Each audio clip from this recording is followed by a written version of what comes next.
Gravando, senhor presidente. Obrigado. Bom dia. Iniciando a sessão de julgamento da primeira Câmara Julgadora do Tribunal de Impostos e Taxas do Estado de São Paulo, do dia 11 de março de 2025, a qual está sendo gravada e será disponibilizada posteriormente. Pediria para todos os juízes confirmarem a presença do sistema de debate. Doutor Eduardo. Só um segundo.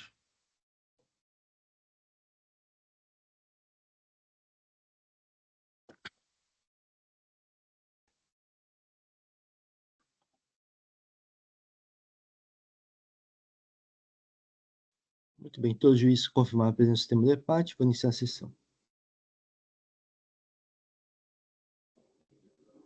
Temos 5 processos de hoje. Vamos começar os trabalhos com os processos em que há pedido de sustentação oral e o patrão está presente. Então, começamos os trabalhos com o processo de Camineiro, Indústria e Comércio de Óleos Limitado, recurso ordinário, relator Dr. Eduardo Soares de Mello. Posso momento...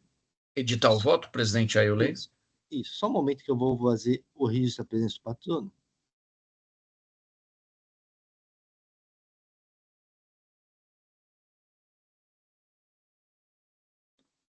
Muito bem, doutor Eduardo, já é possível disponibilizar o voto? Tá. Só um segundo.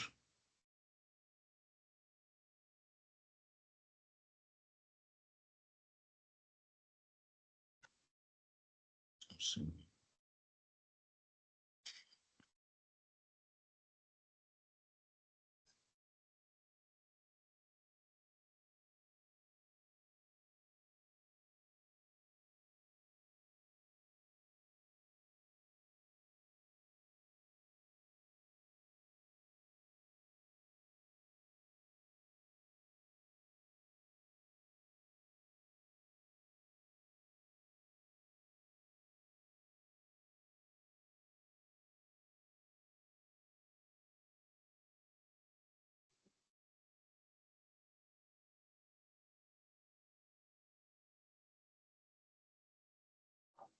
Bem, eu registrei o voto. Eu vou ler só o relatório para daí para a sustentação oral. Só um segundo. A recorrente sobre a lavratura do presente auto de infração e imposição de multa, com acusação fiscal de emissão de notas fiscais na saída de mercadorias, consignando declaração falsa contra estabelecimento de destino. De acordo com o trabalho fiscal, consta como destinatário nos documentos de saída de sebo a pessoa jurídica Goiás Brasil Comercial de Rações Eireli, cuja inscrição estadual foi declarada nula por inexistência do estabelecimento desde a inscrição no Estado em 29 de setembro de 2018. Em virtude da ausência de comprovação da destinação da mercadoria ao referido estabelecimento, houve a interrupção do diferimento de ICMS, nos termos do 383 do RICMES, com a exigência do imposto, conforme o 4283 também do RICMES. Houve a decisão de primeira instância, que foi mantendo a acusação fiscal, e aí as interposições do recurso ordinário e das contrarrazões pela Fazenda Pública Estadual. É o relatório, fica à vontade a patrona para sustentação oral em até 15 minutos. Bom dia, senhor presidente, senhor relator, cumprimento a todos desta Câmara, na presença de vossas excelências, saúdo também os demais presentes. Venho presente a essa corte para sustentar oralmente o recurso interposto pela Camineiro contra a decisão que manteve o auto de infração e imputa à Camineiro a emissão de notas por negócio realizado com a empresa Goiás Brasil, que foi posteriormente declarada inidônea.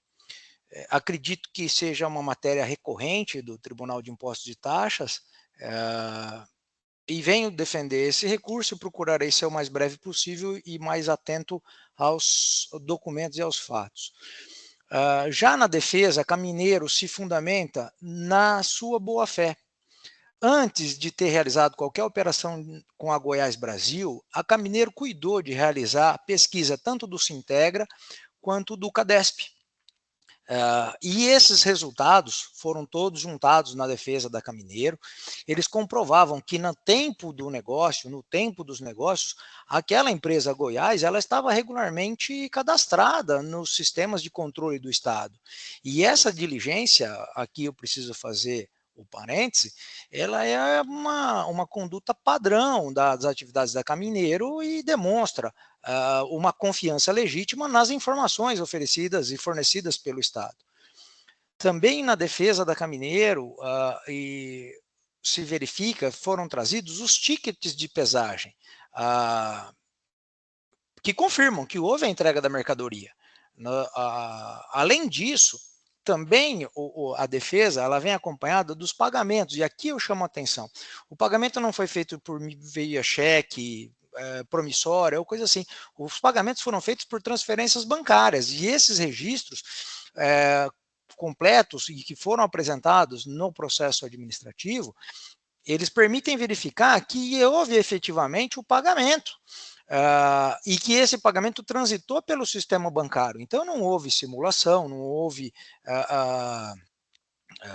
manipulação de dados ou qualquer coisa desse tipo. Até porque os pagamentos pelo sistema bancário, eles permitem rastrear os pagamentos e conferem a transparência ao negócio. Com relação ainda, esse caso ele tem dois detalhes ainda mais evidentes. Nos começos das tratativas de negócio que a Caminero fez com a Goiás, ela cuidou de visitar o estabelecimento, inclusive juntou fotografias em sua defesa de que essa empresa Goiás Brasil, ela estava instalada naquele endereço declarado, e aonde foram entregues, de fato, os sebos que a Caminero vendeu. E essas imagens da instalação, elas vieram instruindo também a defesa, comprovando que, de fato, essa empresa Goiás ela estava estabelecida naquele local. E tem um detalhe ainda mais importante ainda, que é o fato de que a prefeitura, a empresa Goiás Brasil, ela estava instalada na cidade de Fernandópolis. E a Prefeitura Municipal de Fernandópolis ajuizou uma reintegração de posse contra essa Goiás Brasil. Então, assim, a própria Prefeitura Municipal de Fernandópolis reconheceu que a Goiás Brasil ela estava sediada e atuava naquele local. Inclusive, também a defesa e o processo contém uma certidão negativa de débitos emitidas pela Prefeitura Municipal de Fernandópolis, confirmando não só a existência e a atuação da Goiás Brasil naquela cidade, mas também como a regularidade fiscal daquela empresa em Fernandópolis. E isso no ano de 2019, quando aconteceu os negócios. E depois, em 3 ou 4 anos depois, é que vem o fisco e declara que a Goiás Brasil seria uma empresa inidônea, e aí anula toda essa venda, e aí vossas excelências já conhecem esse tipo de situação. Mas eu queria ressaltar nesse recurso da Caminero, que a prática adotada pela Caminero, que realizou uma operação comercial lícita, regular, transparente, com uma empresa que também se mostrava regular perante os sistemas estatal, e aqui eu destaco, consultou o Sintegra e o Cadesp. E ela estava sediada no endereço da mercadoria, recebeu a mercadoria e os tickets de pesagem confirmam isso daí. Então, essas evidências eu devo destacar para vossas excelências, ainda que seja para anotar uma dúvida, para colocar uma dúvida na mente de vossas excelências. Como é que poderia a Caminero, mesmo com toda a diligência empregada, suspeitar de irregularidade da Goiás Brasil? Especialmente quando a própria Prefeitura de Fernandópolis reconhecia a atividade daquela empresa lá, tanto que forneceu uma certidão negativa. Especialmente quando o Sintegra e o Cadesp reconheciam a atividade dessa empresa, tanto que as consultas são datadas daquelas épocas. Então, tudo isso convergindo com as provas fotográficas, com os tickets de pesagem e com, principalmente, os pagamentos realizados via sistema bancário, portanto, rastreáveis, demonstram e reforçam de forma bastante contundente a boa-fé da Caminero e a diligência da Caminero ao fazer esses negócios. Então, se os sistemas oficiais que indicavam a regularidade da Goiás Brasil, se eles não puderem, não transmitiam confiabilidade, não é possível ou pelo menos não é justo imputar a Caminero a responsabilidade posterior, anos depois dessa declaração de nulidade. A Caminero ela acaba penalizada por uma conduta que estava além daquilo que poderia se esperar dela, todas as precauções e todos os cuidados que ela poderia tomar, e ela tomou, e os documentos que amparam não somente a defesa, mas também o recurso, caminham nesse sentido.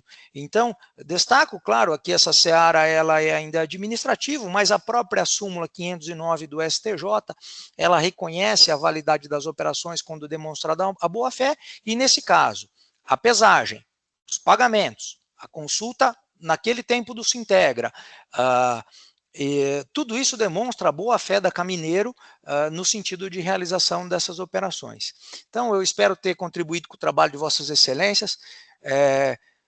Aqui eu faço um particular, fico muito satisfeito de conhecer alguns que estudei um ou outro livro aí, principalmente de processo administrativo tributário, então assim, é sempre a minha primeira vez sustentando no TIT, então queria cumprimentar Vossas Excelências e finalizar aqui rogando para que essa Colém da Câmara que reforme a decisão recorrida e absolva a Caminero das penalidades impostas. Muito obrigado e bom dia a Vossas Excelências. Agradeço ao doutor Ivo pela sustentação oral. Doutor Eduardo. Eu parabenizo o patrono, porque ele foi claro e bem objetivo, né?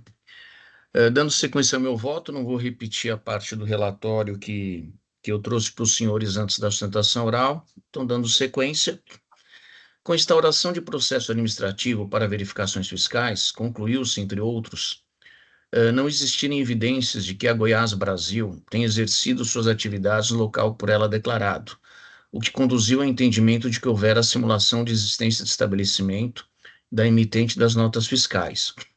Como consequência, foram considerados inidôneos todos os documentos fiscais de emissão atribuída a esta empresa, entre eles as notas fiscais, tendo como destinatário a autuada.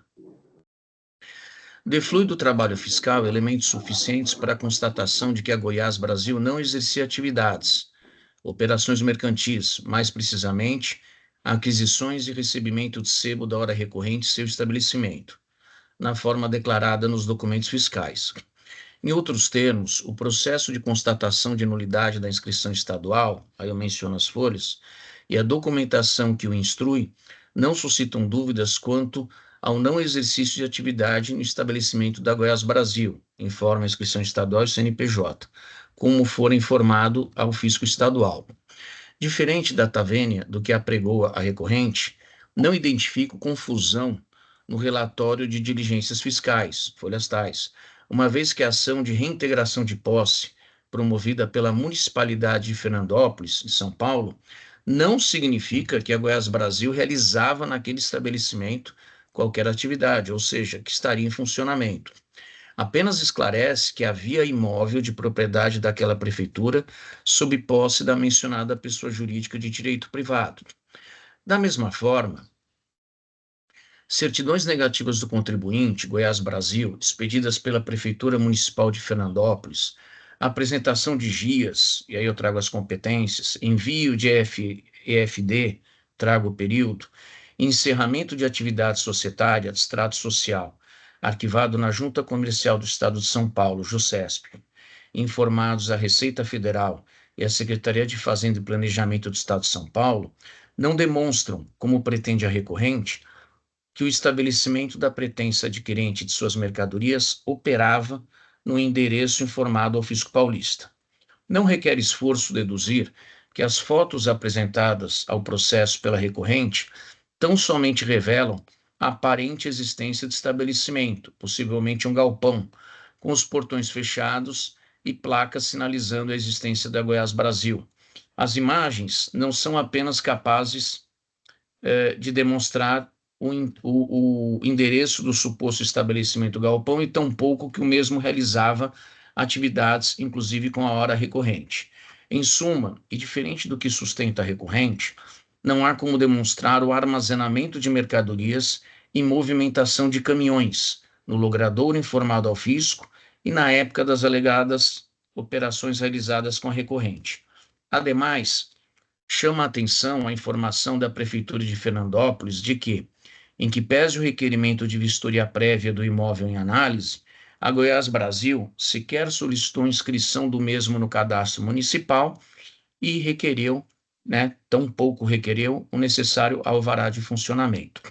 Em que pese, no meu sentir, a precisão da fiscalização decorrente das diligências realizadas e que constataram a simulação de existência do estabelecimento da Goiás Brasil, com a correta declaração de nulidade da respectiva inscrição estadual e dos documentos fiscais emitidos e recebidos pela mencionada pessoa jurídica desde 20 de setembro de 2018, é-se disso que essa certeza não pode implicar na presunção de que contribuintes que com ela, Goiás Brasil, perfizeram negócios jurídicos, tinham ciência desse expediente e agiriam dentro de um esquema de fraude estruturada para evasão de tributos. Em outros termos, há que ser verificada a atuação da hora recorrente, pautada ou não na boa-fé, para então considerar os reais efeitos fiscais da conduta praticada pela Goiás Brasil. Dessa forma, pondero que a demonstração da boa-fé da autuada se encontra condicionada, sobretudo, à efetiva comprovação da realização das operações mercantis. Aí eu vou um pouco mais adiante, porque aí é mais uma questão genérica, quando eu trato da questão da boa-fé. Sobre a matéria em comento, o STJ manifestou entendimento de que, se comprovado o respectivo pagamento do preço, o adquirente da mercadoria não poderia ser responsabilizado pela omissão do fornecedor. Aí trago aqui, faço menção a um outro julgado do STF, a importância da boa-fé mediante demonstração da veracidade da operação de compra e venda, com prova de pagamento da mercadoria e outros elementos. Aí trago aquele famoso julgado em recurso repetitivo, 1148444 de Minas Gerais, relatoria ministro Luiz Fux. Transcrevo aqui toda a ementa. Menciono aqui a súmula 509. Aí digo, à medida que o Superior Tribunal de Justiça sacramenta a importância da boa-fé para o afastamento de imposições legais àquele que agiu com lisura, ao contribuinte do ICMS, quem realizou um negócio jurídico com terceiro inidôneo, deve ser assegurada a possibilidade de se defender, demonstrando sua correção em litígios nas esferas administrativa e judicial, seja na aquisição de mercadorias com ou sem apropriação de crédito do ICMS, seja no fornecimento das mesmas a terceiro em situação irregular perante o fisco distrital e estadual, situação em que se encontra a hora recorrente. Então, aqui eu estou dizendo o que eu entendo que é o âmbito de aplicação da súmula 509, não só quando se recebe e se acredita do imposto.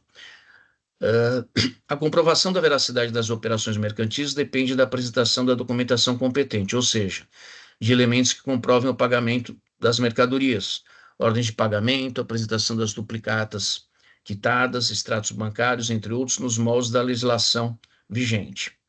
A recorrente informa que os valores contidos nas notas fiscais representativas das operações mercantis objeto do presente auto foram integralmente recebidos da Goiás Brasil. Afirma, assim, o devido pagamento do preço do sebo que fornecer a pessoa jurídica tida como inidônea. Penso que, em um primeiro momento, a apresentação das informações relacionadas ao pagamento pela aquisição das mercadorias, sebo fornecido pela recorrente a Goiás Brasil, na forma prestada pela recorrente, não é clara o suficiente para se atestar acerca de sua veracidade ou não. Demonstrativo pormenorizado, vinculando cada nota fiscal questionada no processo a cada pagamento realizado, bem como informações adicionais para o clareamento da questão, contribuirão substancialmente para eventual demonstração de efetivação das transações bancárias, como pretende a recorrente. Também confesso alguma dificuldade de compreensão nas informações extraídas do recurso ordinário e a seguir reproduzidas, razão pela qual pondero que maior clareza prestada pela recorrente facilitará a busca da verdade material.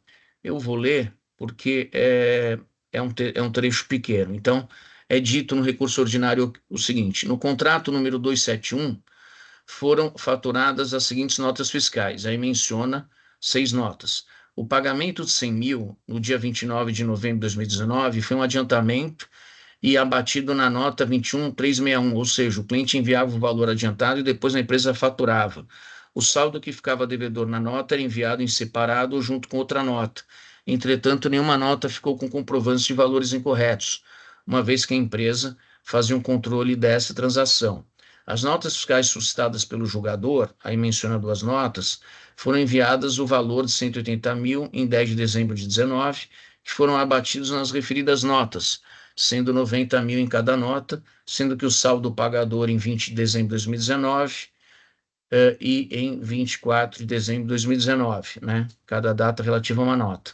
Reitero a conveniência da prestação de informação didática e pormenorizada, recorrendo a cada documento, com indicação do correspondente número de folhas do processo, em em atendimento à Justiça Fiscal. Destarte, vejo como necessária a conversão do julgamento em diligência, a fim de que, em 30 dias contados na intimação dessa decisão, a recorrente elabore quadro demonstrativo, claro e detalhado, relacionando cada uma das notas fiscais abarcadas pelo auto lavrado, indicando seu valor, data de emissão, localização no processo, ou seja, em que folhas dos autos, né? Com cada pagamento realizado, indicação do montante, das parcelas, localização do processo, etc., além de outras informações que possam esclarecer, demonstrar a efetivação das transações bancárias. Em seguida, há que ser dado o mesmo prazo para que o autor do feito, em seguida a representação fiscal, se manifestem sobre a documentação eventualmente anexada ao processo pela autuada. A conversão do julgamento em diligência, nos termos propostos e pelas razões alinhavadas, não implicará em qualquer prejuízo às partes litigantes. Ao contrário, contribuirá para a verdade material e provimento jurisdicional adequado. Em face do exposto, proponho a conversão do julgamento em diligência nos termos propostos. Por esses motivos, deixo de me manifestar, por ora, sobre os demais documentos e alegações constantes do processo, referentes à consulta no CADESP, correspondências eletrônicas entre a recorrente e a Goiás Brasil, informações relacionadas ao transporte de mercadorias, momento e efeitos da declaração de inidoneidade da Goiás Brasil, entre outros. Então, é assim como eu voto, e acho que ficou claro que, em relação à constatação da inidoneidade da Goiás Brasil, de que ela simulava a sua existência, eu não tenho dúvida alguma, né? Agora, o que importa nessas autuações fiscais é o contribuinte se defender. Claro que ele vai procurar fazer uma defesa mais ampla possível, mas ele se defender em relação à sua conduta. Também é claro que eu já tenho, né, praticamente um posicionamento formado em relação aos outros documentos, mas eu precisaria ter o conforto, a segurança, né, de uma clareza maior em relação aos pagamentos, não apenas a menção da nota ali em cada extrato, né, se possível também informar onde que está a autenticação bancária dessas transações comerciais para eu poder julgar com segurança. Então, assim como voto, presidente. Agradeço, doutor Eduardo. Doutor Eduardo, eu faria uma pequena ressalva, talvez, se o doutor concordar. Na diligência, o doutor escreveu 30 dias contados da intimação dessa decisão, correto? Tá, Eu acharia mais por bem 30 dias contados da publicação da decisão. perfeito, Caso contrário, senão o contribuinte pode ficar no aguardo de uma intimação, mas na verdade a publicação já seria a própria intimação, perfeito, só para evitar eventual confusão. perfeito. Então, eu vou proceder à correção. Só um Tá? segundo. Só um momento aqui, acho que eu preciso isso, habilitar a edição do relator, já está habilitado.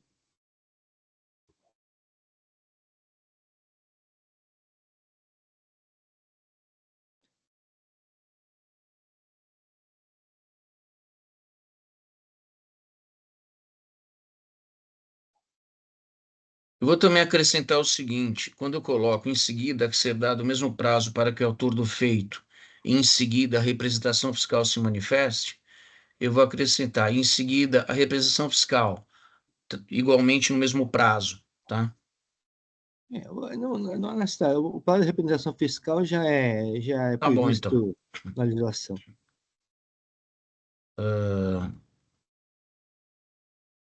Só um segundo.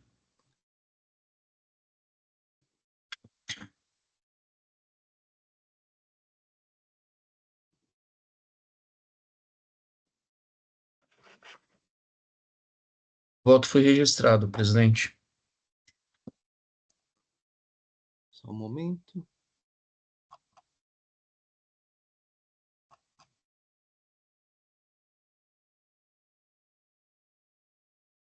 Ok.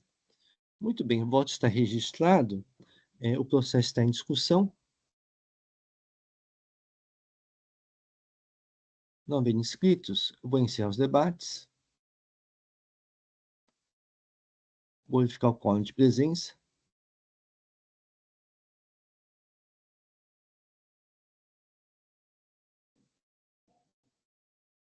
E vou iniciar a votação.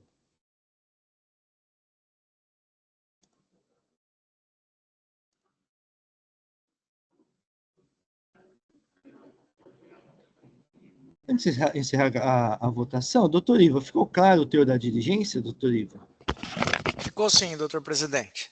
Eu já vou passar para a equipe nossa da contabilidade ali da Camineiro para providenciar esses relatórios o quanto antes aí. Ainda vai publicar o acórdão, mas eu já vou botar o pessoal para se movimentar.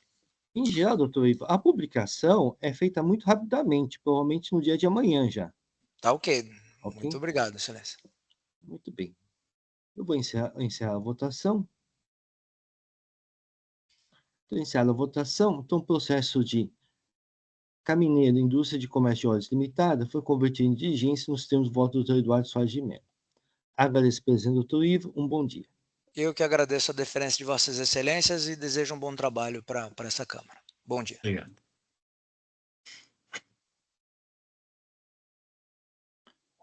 Passar para o processo de Télios, Açúcar Energia Brasil S.A., recurso originário de minha relatoria. Só um momento que eu vou fazer o registro da presença da patrona.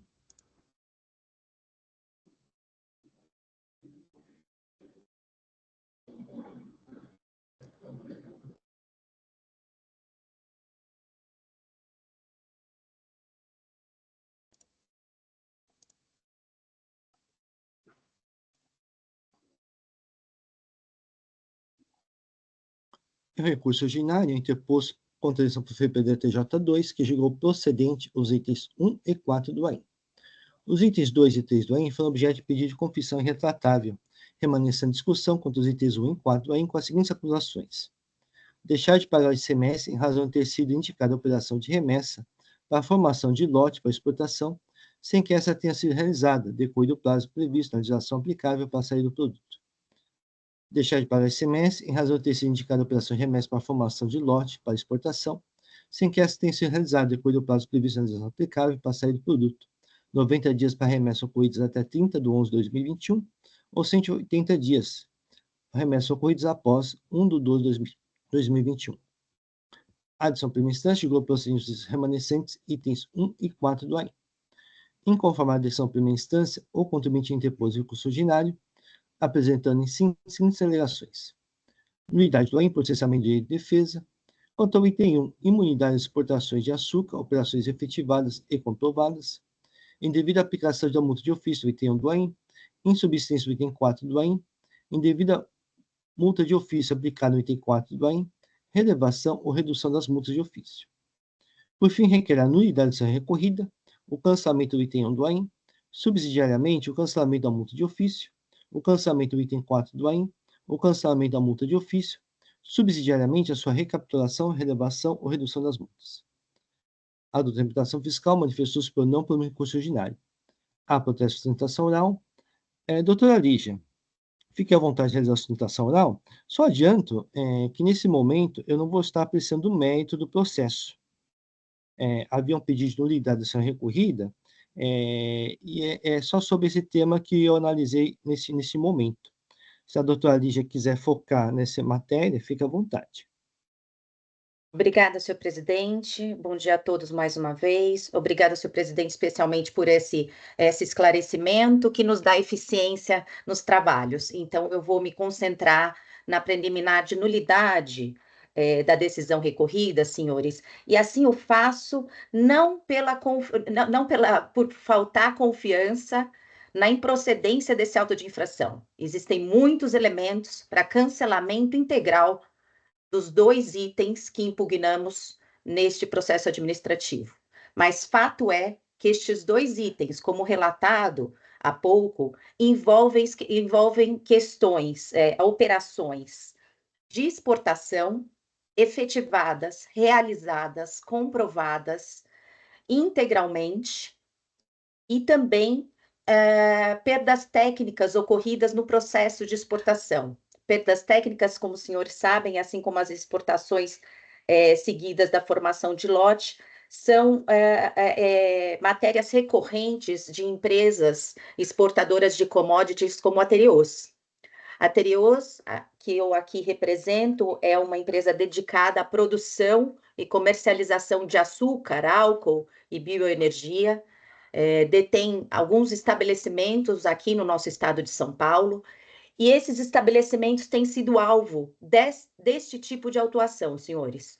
Autos de infração, cobrando imposto sobre exportação efetivada, por conta do prazo regulamentar, suposto atraso no prazo regulamentar de 180 dias, e também ICMS sobre as perdas técnicas, que são aquelas quantidades de açúcar ou de álcool, aqui no caso de açúcar, que acabam se perdendo no processo de logística de exportação, né? Este tema da perda técnica envolve fato e prova, assim como as exportações envolvem fato e prova, e todos esses documentos foram carreados aos autos já na peça inaugural da defesa, mas infelizmente não foram valorados pela Delegacia de Julgamento de Campinas.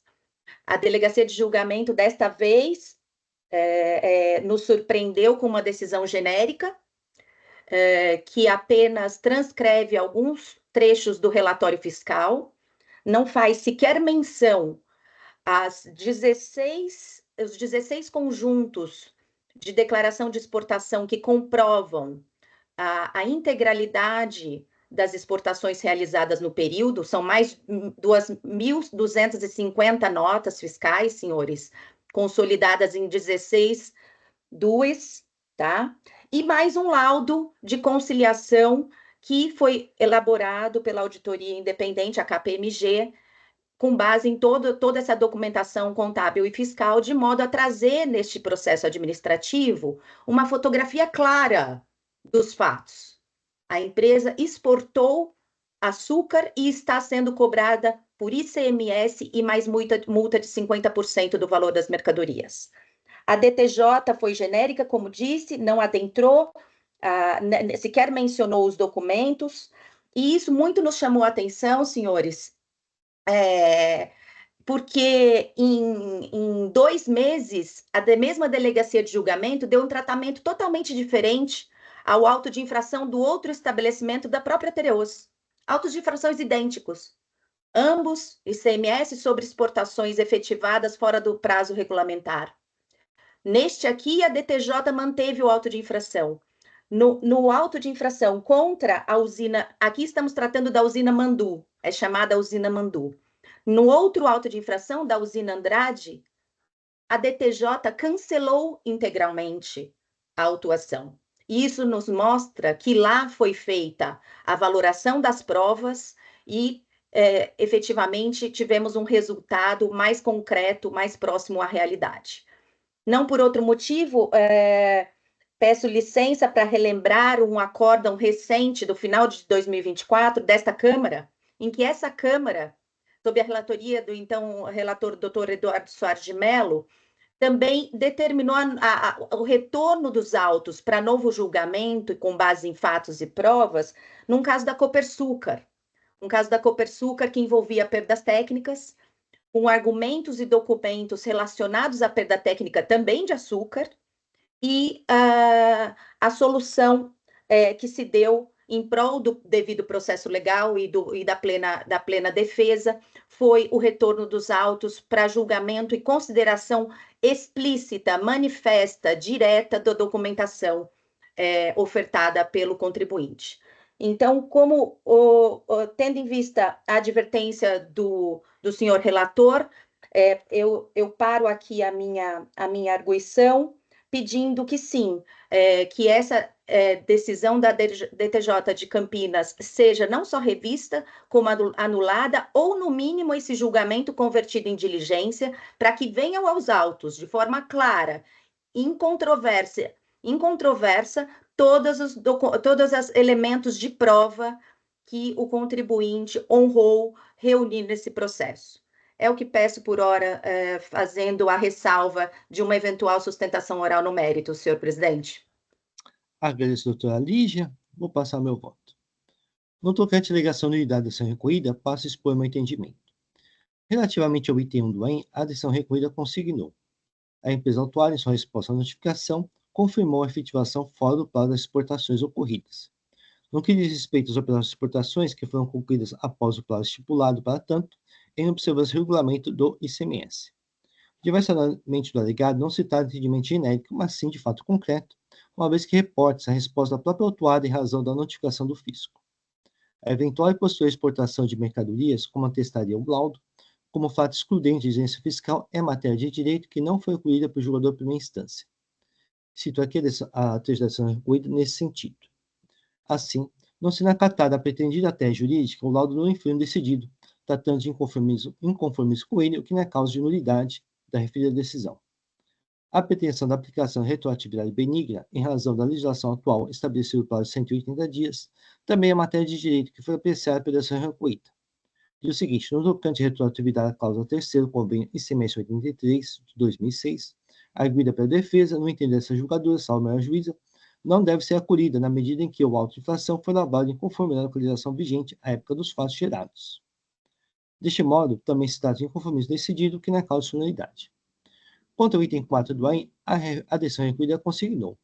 Aqui eu trago aqui o trecho da decisão recorrida, em especial diz o seguinte: em sua defesa, a empresa alega que, em sua resposta à fiscalização, apresentou diagnóstico de perdas na cadeia logística do açúcar, elaborado pelo especialista da Exalc, laudo Exalc DOC 4, que demonstra que as perdas físicas de açúcar no transporte e exportação ocorrem numa margem de 0,583% a 1,179%. Diz ainda, no interesse da julgadora, salvo melhor juízo, a defesa não logrou êxito, já que não conseguiu dividir os valores apurados pelo fisco. Diz ainda, os valores apurados foram calculados com base nos próprios documentos de emissão da empresa Térios, não havendo qualquer utilização de estimativa por parte da fiscalização. Pode dizer, nesse ponto, existe razão recorrente, uma vez que não consta a apreciação do laudo da KPMG, DOC 3 da defesa, concluindo que as perdas seriam de 0,64% em quantidades, e que estariam dentro da margem de 0,583% a 1,179% citada pela referida decisão. Diz assim: isto posto, podemos concluir que a perda de 125,52 toneladas representa 0,64% total das toneladas de açúcar da uma operação. Está dentro do intervalo das perdas normais de exportação do açúcar do transporte multimodal do Estado de São Paulo. Assim, salvo o melhor juízo, não se trataria de estimativa como constou da decisão recorrida. Divide o entendimento da doutora interpretação fiscal neste ponto. A citação do laudo do KPMG no relatório julgador de primeira instância não implica que foi apreciado, uma vez que nos fundamentos é que são analisadas questões de fato e direito, conforme o artigo 489 do CPC. As folhas 10.780 é citada apenas o laudo da Exalc, e a alegação de que a análise de um laudo inclui o outro não consta da decisão de primeira instância, ou seja, essa conclusão caberia apenas ao julgador de forma motivada. Assim, entendo que deve ser provelada a decisão contra o item 4 do AIM, em razão de tratar de acusação e argumentos autônomos. Pelo exposto, os autos devem retornar à primeira instância para a nova decisão contra o item 4 do AIM, com apreciação dos argumentos e documentos da defesa. É assim que eu voto. Só um momento que eu vou fazer uma pequena correção de erro de digitação.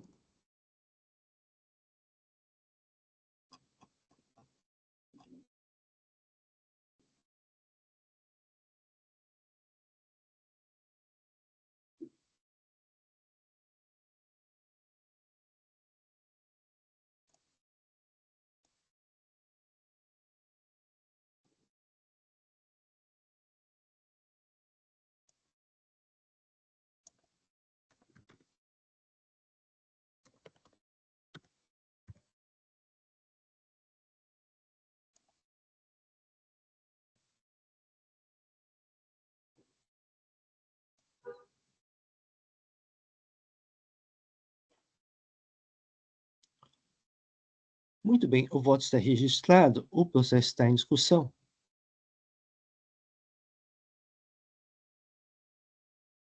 Não havendo inscritos, vou encerrar os debates. Vou verificar o quórum de presença.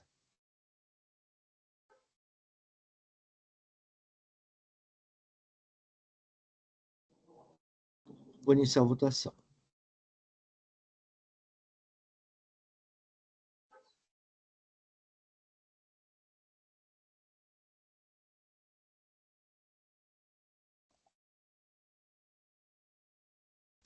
Iniciada a votação, os votos retornam à primeira instância para novo julgamento contra o item 4 do AIN. Agradeço a presença da doutora Lígia. Um bom dia. Obrigada, bom dia a todos.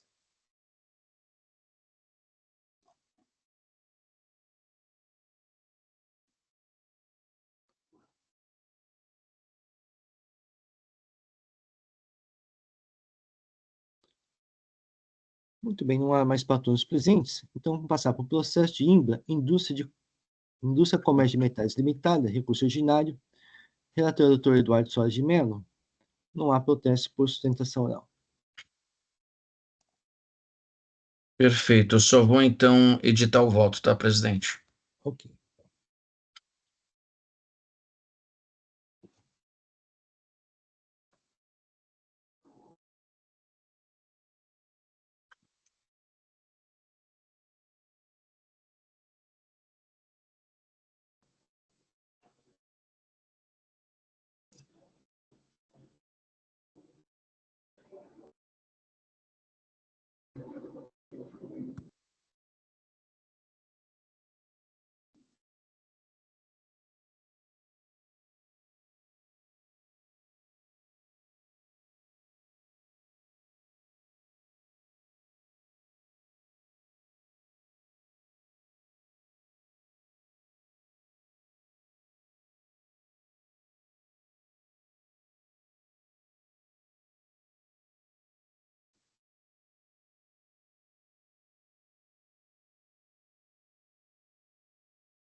Bem, eu registrei o voto, eu vou passar a leitura.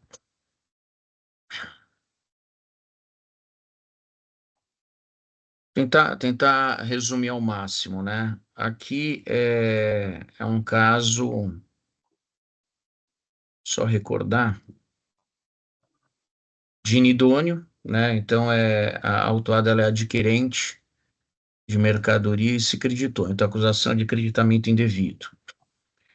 Aí um detalhe é que houve um momento, né, que teve uma decisão de uma outra Câmara julgadora e o processo foi para a superior, né, foi decisão da oitava Câmara e a superior, ela aplicou a súmula, né, 9 de 2017, que aplica o 173.1 e que, portanto, não considera a decadência, né, do prazo para constituir o crédito tributário. E a decisão da oitava Câmara ficou nisso.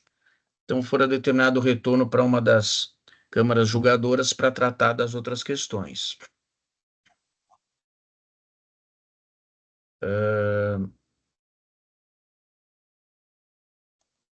E aí vou procurar sintetizar. Então, em relação ao trabalho fiscal, eu digo que não há nenhum cerceamento do direito à defesa, porque houve todas as oportunidades, né, contraditória e ampla defesa para recorrente.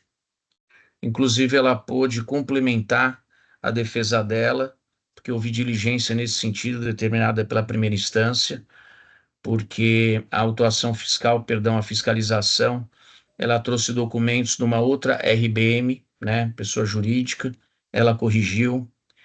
Também não houve violação ao princípio da publicação, porque deveria se dar a fiscalização no sigilo, nos moldes do 198 do CTN, né, até porque você não sabia a oportunidade que efeitos jurídicos ia irradiar, né, para que contribuintes.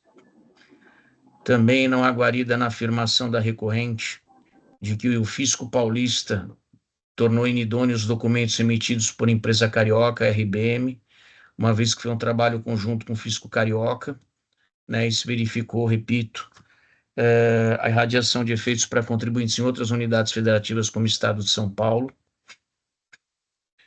E aí eu entro na questão da boa-fé, né, um texto ali mais genérico, que os senhores já têm conhecimento. Então, vou correr meu voto aqui mais adiante. Transcrevendo decisões do STJ, súmula 509.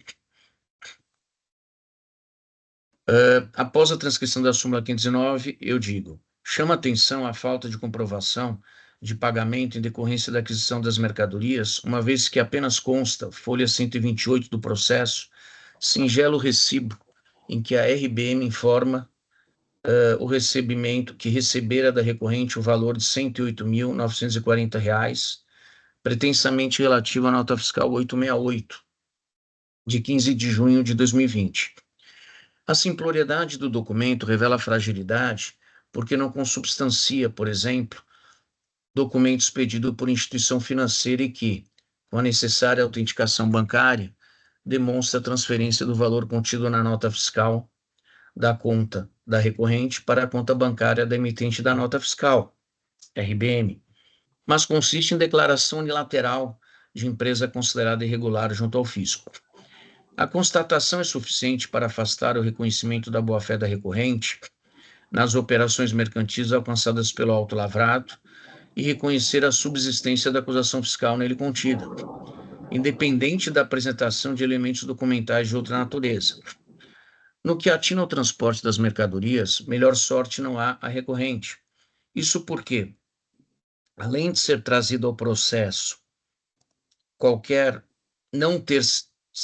não ser trazido ao processo qualquer comprovante de transporte, dessume da análise da DANF, folha 129 do auto, a ausência de indicação da placa do pretenso responsável pelo deslocamento dos bens, circunstância que, como bem aventado nas contrarrazões ao recurso ordinário, impossibilita ao trabalho fiscal, entre outros, a verificação da capacidade de carga do veículo para aferição de compatibilidade com a quantidade de mercadorias informadas na nota fiscal.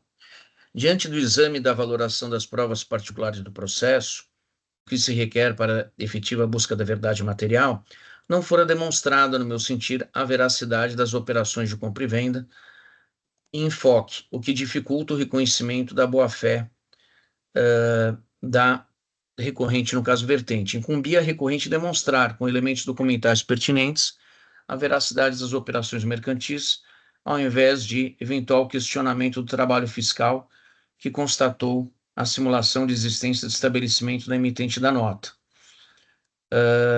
O conjunto probatório é suficiente para afastar o reconhecimento da boa-fé, sendo desnecessária a apreciação mais profunda da alegação dos efeitos das declarações de inidoneidade, até porque a própria súmula 509 do STJ condiciona o reconhecimento da boa-fé do contribuinte que transaciona com outro contribuinte à demonstração da veracidade das operações de compra e venda, o que penso não ter sido demonstrado no caso presente. Nesse sentido, reconheço a subsistência da acusação fiscal, reconheço a subsistência da acusação fiscal, aqui ficou redundante, consistente no creditamento indevido do imposto estadual, ICMS. Aí, em relação à assertiva de que haveria vedação do confisco em matéria tributária, né, por se tratar de matéria constitucional, eu não conheço, aplico o artigo 28 da Lei 13.457 de 2009, reproduz esse dispositivo legal. A correta subsunção do fato à norma, no que atina a penalidade aplicada, é inconteste, tendo em vista a constatação da irregularidade da RBM e, como consequência, da consideração dos correlatos documentos inábeis. Correta a consideração da sanção prevista no 527, 5C do regulamento do ICMS, em detrimento da aplicação do 527, 5O, né, que seria o residual, do mesmo diploma normativo. E aí, para não ficar dúvida, eu reproduzo esses dois artigos de lei. A reprodução das normas em cotejo é suficiente para legitimar a aplicação do 527.2C, porquanto versa exatamente sobre a multa decorrente da apropriação de crédito do ICMS relacionada ao documento fiscal que deixa de observar as condições previstas no item 3, parágrafo 1º do artigo 36 da Lei 6374/89. situação vislumbrada no caso concreto, em virtude da nulidade da inscrição estadual da emitente da nota fiscal de saída de mercadoria em operação que ensejou a inapropriada escrituração de crédito do imposto estadual. Aí, resumindo, eu não aplico o 527A do regulamento do ICMS, né, para fins de redução ou relevação da penalidade aplicada, porque a infração culminou em falta de pagamento de imposto, né, acusação de falta de creditamento do ICMS, e também porque, nas contrarrazões ao recurso ordinário, as folhas 247 do processo, a representação fiscal traz inúmeros autos lavrados em face da recorrente. A recorrente afirma que o documento fiscal emitido pelo seu fornecedor de mercadoria deveria ser considerado válido, uma vez que houver autorização de emissão de nota fiscal eletrônica pelo próprio fisco estadual. Não comungo deste entendimento, uma vez que, em conformidade com o que dispõe o artigo 10, parágrafos 1º e 2º da Portaria CAT 162/2008, esclarece que a emissão de nota fiscal eletrônica não é garantia da idoneidade do documento, e tampouco da ocorrência física da operação. Aí eu reproduzo esse artigo. O fisco estadual concede inscrição estadual ao contribuinte que, no momento da solicitação, preenche os requisitos legais para tanto, acreditando que ele devolverá suas atividades de forma regular, ou seja, pautado pela boa-fé.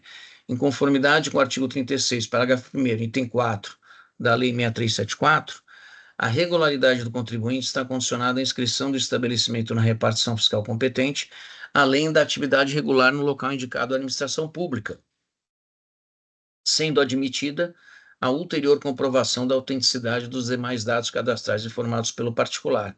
Em síntese, a concessão de inscrição estadual habilitada não implica reconhecimento de regularidades das atividades que venham a ser realizadas pelo contribuinte, assim como não consiste em atestado de idoneidade da pessoa jurídica. Assim, não acompanha o posicionamento da recorrente quanto à referida questão. Registro que o julgador não está compelido à apreciação de todos os argumentos expendidos pelas partes litigantes, quando encontra motivação suficiente para seu livre convencimento acerca da celeuma e que é bastante para o deslinde da controvérsia. Então, por essa razão, eu conheço parcialmente o recurso ordinário, né? Não conhecia aquela parte em relação à vedação do confisco, e na parte conhecida, nego o provimento, mantendo auto lavrado. É assim como voto, presidente. Agradeço, doutor Eduardo. Doutor Tabir. É só uma questão, esse voto, essa autuação é de antes da súmula 10, talvez fosse o caso de fazer uma menção à redução da taxa a Selic, né? O próprio contribuinte pede lá no recurso dele. Então, acho que seria interessante, acho que não preciso nem colocar uma petição, porque tem contribuinte, mas acho que ajustar para a súmula 10 Selic, né? Sim. Não, súmula, tá. Agora não sei acho que as autuações são de 2010, se não me engano.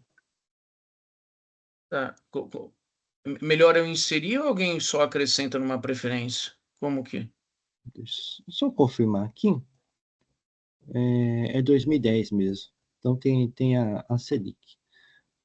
Doutor Eduardo, fica a critério. O doutor quer editar o voto? Prefere que eu faça eu acho que eu vou demorar um pouco mais, por exemplo, que o presidente, se eu fizer a redação, senão eu faço. Não, tudo bem. Então vamos fazer aqui.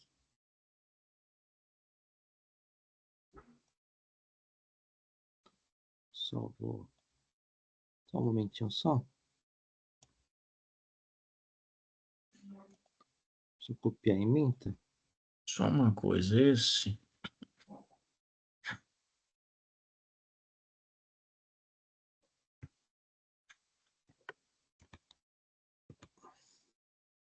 Enquanto isso, eu vou dando uma olhada no recurso ordinário, aqui uma questão. Tudo bem.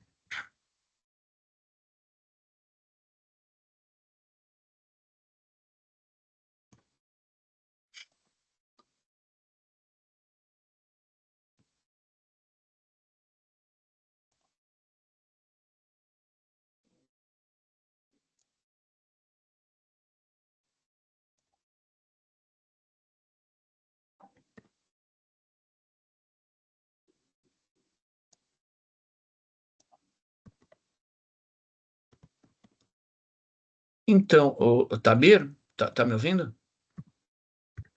Sim. Então, nesse caso, a não ser que eu tenha enganado, eu não coloquei, porque, tudo bem, acho que também se colocar não prejudica, mas eu não mencionei essa questão porque não chega a pedir, né? Se você olhar no final do pedido, Ele faz uma. É, ele é então, muito mas genérico, ele disse que a tanto gente. que ele fala Ele é assim, ó, genérico.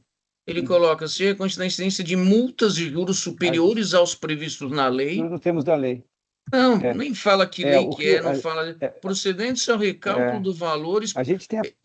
e as contrarrazões da Fazenda também não falaram nada justamente porque não traz a Não questão. mencionou nada. Por isso que eu não falei, né?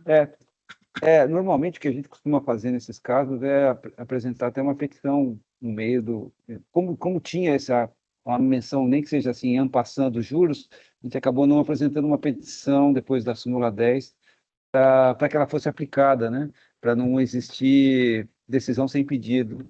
Mas nesse caso, assim, Não, forçando um pouco, ah, não foi há um trazido pedido aí. no recurso, É, nas contrarrazões, não teve celeuma, eu até tinha a o questão recurso. tratada, daí eu excluí. Eu falei,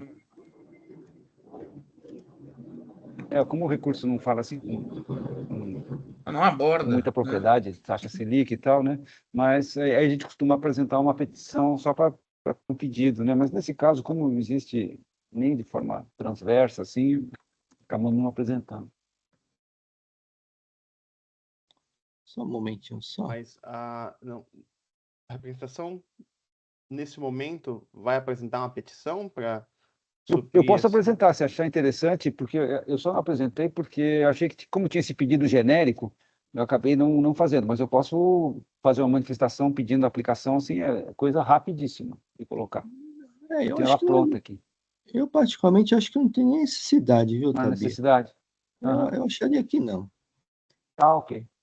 Justamente, como eu vi, tinha esse pedido no recurso, embora bem genérico, eu falei, bom, já Mas é o não pede, na suficiente para... verdade, né? É, é. Nem trata. Só um momentinho só, vou fazer a preferência aqui.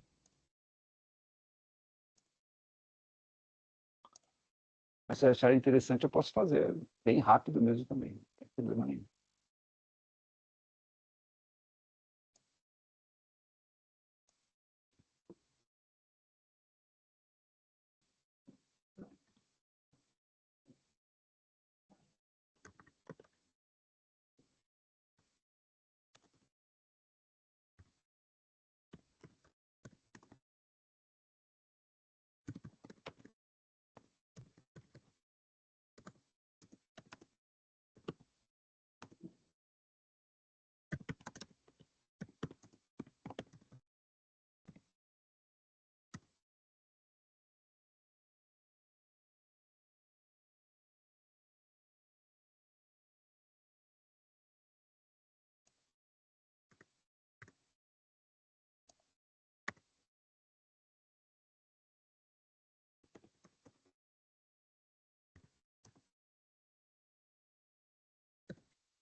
Muito bem, registrei a preferência, é bem simples.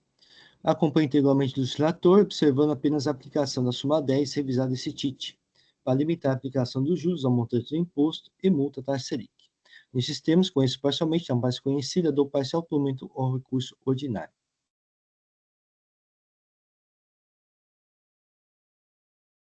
Muito bem, eu vou encerrar os debates. Vou verificar o quórum de presença.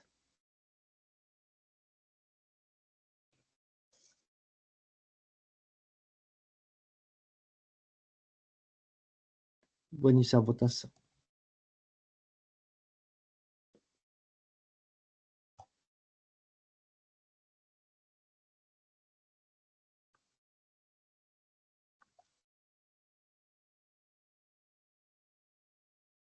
Iniciada a votação, o recurso de Imbra, Indústria de Metais Limitada, foi conhecido e parcialmente provido, apenas para limitar a aplicação dos juros à taxa Selic.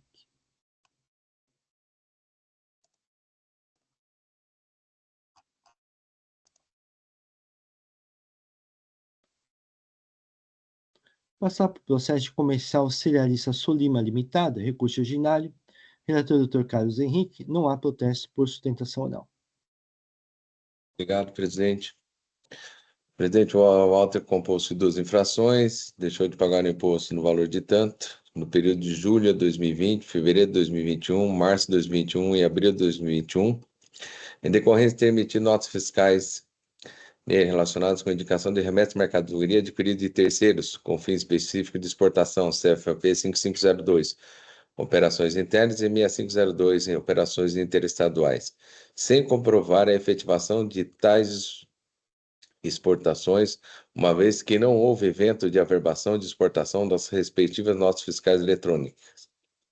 O item 2 deixou de pagar o imposto no valor de tanto, no período de janeiro de 2020 a novembro de 2022, em decorrência de ter emitido notas fiscais nele relacionada com a indicação de remessa de mercadorias adquiridas de terceiros com fins específicos de exportação também, CFP 5502 e 6502.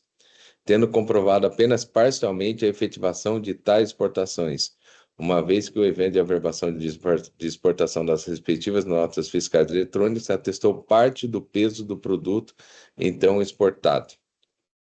Inconformada com a votação, a empresa recorrente apresentou defesa. A autoridade fiscal rebateu as informações requerendo a manutenção e a íntegra do auto de infração. A decisão de primeira instância julgou procedente ou totalmente procedente o auto de infração. A recorrente apresentou o recurso ordinário, não há pedido de sustentação oral. A apresentação fiscal apresentou as contras-razões, cuidando pelo não provimento do recurso ordinário, e mesmo concluso. Vou direto ao voto, rapidamente. Primeiramente, a falsa preliminar de nulidades do auto de infração. Eis que, 1. No âmbito do processo administrativo tributário, o fisco poderá comprovar a prática de autos fraudulentos ou contrários à legislação, e o próprio artigo 142 CTN, que traz em seu bojo essa sistemática, delegando à autoridade administrativa a determinação do fato gerador da obrigação tributária, identificação do sujeito passivo e o cálculo do tributo devido, bem como a aplicação da penalidade cabível. Vale destacar que o dispositivo é expresso e compete à autoridade administrativa efetuar o lançamento e identificar o sujeito passivo. 2. No tocante à alegação que o auto de infração foi lavrado com base em presunção, tendo por base a mera não averbação do evento de exportação das respectivas notas fiscais eletrônicas, folhas 1076, ocorreu tal equívoco da recorrente na interpretação da legislação da regência, tendo efetivamente descumprido normas tributárias, agindo corretamente o agente fiscal atuante ao lavrar o presente auto de infração. Deste modo, o auto de infração reúne todos os requisitos que trata o artigo 142 do CTN, estando plenamente regular. Em que pese as razões expendidas pela recorrente de que as empresas exportadoras que são responsáveis pelas informações prestadas no Siscomex cometeram um erro procedimental de registrar as operações de exportação sem a verificação quanto ao fato de as mercadorias terem ou não deixado o território nacional. Tal a tentativa de responsabilização de terceiro pela não exportação é totalmente descabida. Caberia à recorrente a responsabilidade de provar as operações, ou seja, que adquiriu e destinou as mercadorias com fim específico de exportação.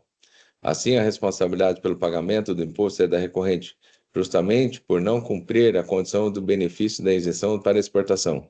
Eis que não ocorreu a exportação e, portanto, não houve transferência de titularidade. Embora a recorrente alegue que não há prova da não exportação das mercadorias dentro do prazo regulamentar, as notas fiscais constantes de folhas 868 a 878 fazem prova em contrário, eis que delas não consta a averbação da exportação, tendo o auto de infração sido lavrado corretamente com fundamento no artigo 445 do RICMES. Em relação à alegação de que deve ser excluída da autuação a diferença da quantidade que se deve quebra de peso. Salienta que as perdas de mercadorias ocorridas durante o transporte, transbordo e armazenamento de grãos, conforme informado pela recorrente Folhas 1073, não pode ser simplesmente desconsiderado para fins fiscais.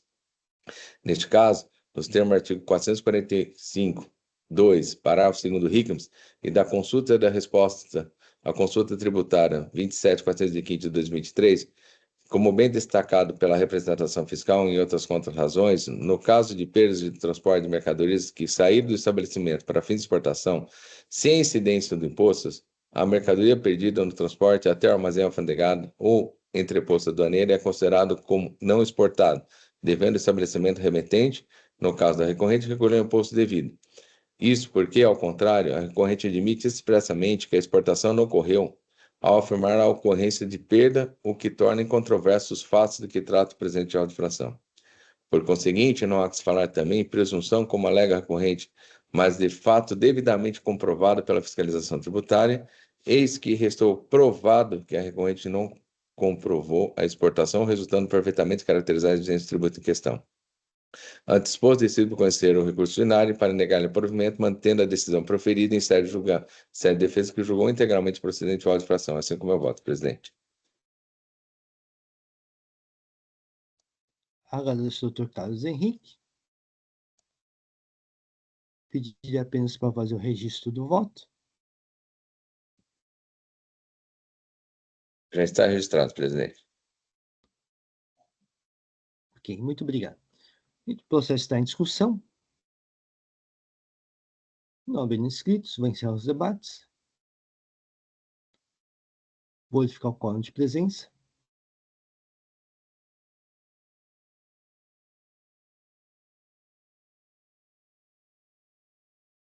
Vou iniciar a votação.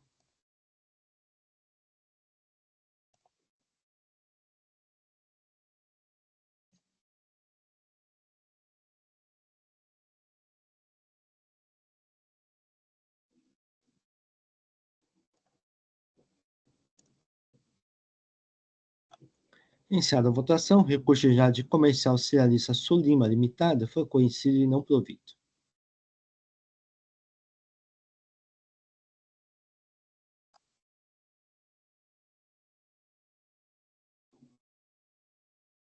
Passar para o último processo de hoje, é o recurso ordinário, processo de Cibercom Indústria e Comércio de Produtos Eletrônicos Limitada, relator Dr. Eduardo Soares de Mello, não há protesto por sustentação oral. Só preciso editar, presidente. Já é possível, doutor Eduardo. Obrigado.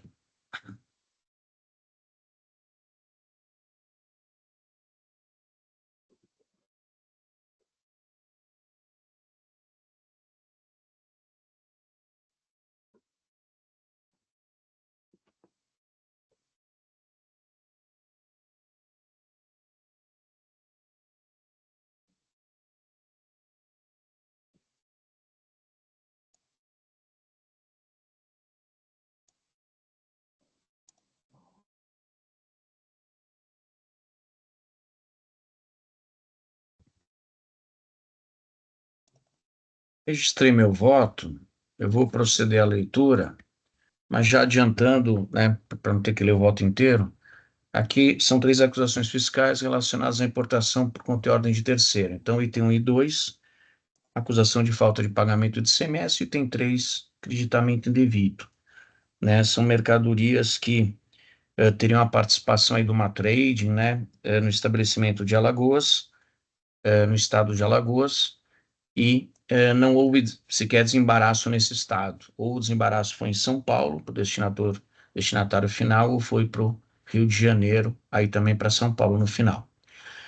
Digo, é ser disso tratar-se, no caso vertente, de operações mercantis de importação por conta e ordem de terceiros, haja vista a existência de intermediário, trading company, prestando serviço consubstanciado, exemplificativamente, no empréstimo de seu nome para o despacho aduaneiro. A recorrente afirma que sua filial no estado de Alagoas é a destinatária jurídica das mercadorias importadas, sujeito passivo de start do ICMS importação, devido àquela unidade federativa. Por ter sido a responsável por assumir os riscos e responsabilidades do negócio jurídico, declarando e emitindo toda a documentação necessária para a internação das mercadorias. Em que pese as alegações constantes da peça recursal, muito bem elaborada pelo patrono da recorrente, tenho para mim que específica documentação carreada ao processo pelo trabalho fiscal conduz ao entendimento de que o estabelecimento paulista da autuada é o real destinatário legal, jurídico, das operações que deram causa à circulação das mercadorias, caracterizada pela transferência de domínio. Isso porque depende da análise do conjunto probatório juntado ao processo a existência de contrato de prestação de serviço de importação por conta e ordem de terceiro. No referido documento, o estabelecimento paulista da autuada, aí eu trago o CNPJ, hora recorrente, figura como contratante dos serviços e adquirente das mercadorias importadas, folhas 25. Como se não bastasse, mencionado o CNPJ consta das DIs, demonstrativos das folhas 10 e 11, além da 37. Cobra igualmente relevo a abertura da filial da autuada em 6 de abril de 2018, folhas 66, sendo certo a realização de operações de importação em janeiro, fevereiro e março de 2018, ou seja, antes de abril, conforme demonstrativo de folhas 10. Esses elementos probatórios são suficientes para a compreensão da real participação das pessoas jurídicas envolvidas nas operações de importação, sendo despicienda e impossibilitada a análise da documentação mencionada no recurso ordinário, em virtude da consideração do artigo 19 da Lei 13.457 de 2009. Tenho para mim que o estabelecimento localizado no estado de Alagoas apenas atuou como mero intermediário, ou seja, prestadora de serviço na importação de mercadorias destinadas ao estabelecimento paulista, o real adquirente das mesmas. Dito de outra forma, este último há que ser considerado efetivo importador e contribuinte do imposto estadual. As DIs, folhas 36 a 36 a 37, informam a recorrente na condição de adquirente das mercadorias, circunstância que revela a participação ativa do estabelecimento paulista nas importações em exame, em contraposição ao entendimento de que o referido estabelecimento não teria participado de qualquer fato relacionado às importações. Me pauto na aludida documentação trazida ao processo para entender que o destinatário jurídico das mercadorias importadas é o estabelecimento paulista da mesma autuada, nos termos da decisão proferida pelo STF, em sede de repercussão geral, né, no ARI 665134 e no tema 520. E aí a gente conhece o tema 520, eu apenas transcrevi a diretriz firmada pelo STF. Esclareço, a fim de que não remaneçam dúvidas, meu posicionamento quanto à adoção do critério destinatário jurídico da mercadoria importada, em confronto com o pretenso critério da entrada física da mercadoria, para a definição do local da operação e consequente identificação dos sujeitos ativo e passivo do ICMS incidente nas importações. O local do desembaraço aduaneiro da mercadoria é juridicamente relevante para tal mistério, para estabelecer quem paga e a quem é recolhido o imposto estadual. Aí eu trago nesse sentido decisão do STF, né, que considerou o estabelecimento filial paulista, no caso ali, mero intermediador, sendo o estabelecimento mineiro tido como verdadeiro destinatário jurídico. É o caso que ensejou o tema 520, né?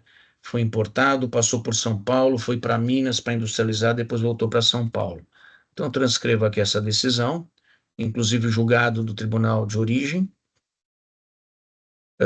Tenho para mim destarte que o imposto estadual deveria ser recolhido pelo estabelecimento paulista da recorrente. Não foi, todavia, o que ocorreu, circunstância essa apta a justificar a presente autuação fiscal. Acrescento que o recolhimento do ICMS importação ao estado do Alagoas não implica em desoneração da penalidade aplicada, até porque não existe previsão legal nesse sentido e, tampouco, a configuração de bitributação. Na hipótese de recolhimento indevido ao estado do Alagoas, caberá ao particular pleitear a restituição do respectivo valor àquela unidade federativa. Em outros termos, a inexistência de norma jurídica versando acerca da suspensão ou impedimento de cobrança do ICMS e correlata a sanção, rechaça a pretensão da recorrente consistente na compensação de valores ou o aguardo de restituição por outro ente tributante. Então, eu mantenho os itens. Aqui, eu precisaria, não sei se precisa corrigir, né? Seria, na verdade, manter as acusações dos itens 1 e 2. Se acharem que não é necessário, a gente deixa como está. Por sua vez, como mencionado, a acusação fiscal contida no item 3 do presente auto de infração se refere ao creditamento indevido do ICMS decorrente da escrituração do ICMS destacado em notas fiscais emitidas pela Impex Trading, situada em Alagoas, sendo que referida documentação fiscal foi emitida para cobertar as operações de importação dos itens 1 e 2. No sentido do autor do feito, não ocorrer as operações acobertadas pelos referidos documentos, havendo a constatação de remessa diretamente para o estabelecimento paulista, inexistência de ingresso no estabelecimento filial em Alagoas, e sem o trânsito no estado de Alagoas, desembaraços, como já disse, em São Paulo e no Rio. Referida acusação a que ser mantida por quanto o direito ao acreditamento do semestre nas operações de importação de mercadorias do exterior está condicionado ao recolhimento do imposto estadual, no caso ao Estado de São Paulo, o que evidentemente não ocorreu. Informo inexistir insurgência no recurso ordinário quanto a esta acusação fiscal, que demanda a aplicação do artigo 22 da Lei 13.457, sepultando qualquer controvérsia atinente ao reconhecimento da infração. Por isso, eu mantenho o item 3. No que concerne a alegação de ilegalidade da taxa de juros de mora, instituída pela Lei 13.918/2009, que deu nova redação ao artigo 96, considero revisitada a súmula 10 de 2017. Anote-se que os juros não estão sendo... Tá, e aí eu trago essas questões. As operações mercantis foram realizadas em 2018, o que dessume a inocuidade da pretensão da recorrente quanto à limitação dos juros à taxa Selic, ou seja, ela pleiteia, mas isso já foi incluído. Faço o exposto, eu conheço recurso ordinário e nego o provimento, assim como voto, presidente. Agradeço, doutor Eduardo. Achei bem, já que é uma coisa simples, só fazer a correção. Aquele item 2, o 3 para 1 e 2? Tá Isso, bom, isso. eu não tinha visto, me desculpe. Já é possível, doutor Eduardo? Tá, já vou mexer.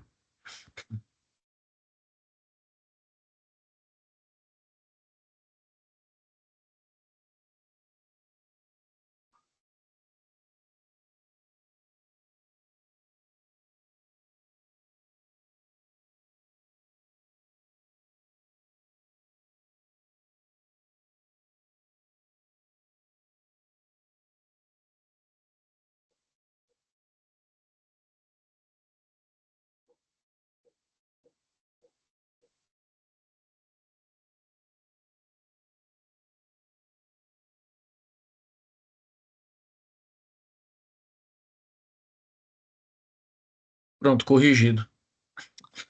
Muito bem, agradeço, doutor Eduardo. O processo está em discussão. Não havendo inscritos, vou encerrar os debates. Vou verificar o quórum de presença.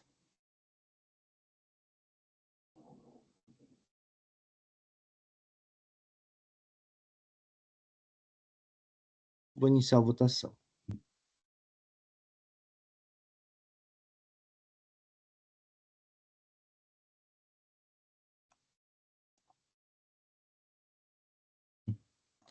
Iniciada a votação, recurso ordinário de Cibercom, Indústria e Comércio de Produtos Eletrônicos Limitada, foi conhecido e não provido.